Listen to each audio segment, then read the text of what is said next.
So, কালকে শেষ করার পরে শো আমার কাছে মনে হলো যেটা তো ঘুরে দেখা হয়নি। তো আমাদের হাতে যেহেতু সময়ও নেই, কালকে আমি আবার বাংলাদেশে ব্যাক করব। তাই এখানে এই শর্ট টাইমের মধ্যে যে সি বিচ রয়েছে সেখানে চলে এসেছি। বাট এই সি বিচ বলতে আমরা আমাদের দেশে মানে কক্সবাজারে যে সি বিচটা বোঝাই সেরকম না, এটা একদম ডিফারেন্ট।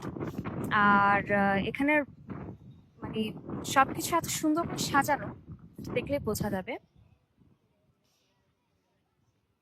আমি এখানে আসার পর যতটুকু জানতে পেরেছি যে এটা নাকি এশিয়ার শেষ প্রান্ত। এরপর থেকে নাকি মিশর বা অন্যান্য দেশের ইয়েগুলো শুরু হয়, বাউন্ডারি বা এরকম। সো আমি ঠিক জানি না, আমি কনফার্ম না। যতটুকু শুনেছি সেই ইনফরমেশনটাই জাস্ট আপনাদের সঙ্গে শেয়ার করলাম।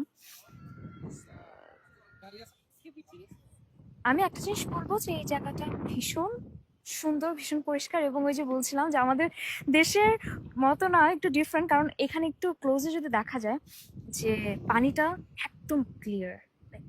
আমি পানির নিচে এখান থেকে দেখতে পাচ্ছি, এত সবুজ এবং এত সুন্দর। আমি জানি না ক্যামেরায় কতটুকু আসছে। আমি এখান থেকে পানির নিচে কি কি আছে, প্রবাল আছে এবং কি কি আছে সবকিছু একদম ক্লিয়ার, ক্লিন পানি, একদম ক্লিয়ার। কোনো ময়লা নেই, কিছু নেই।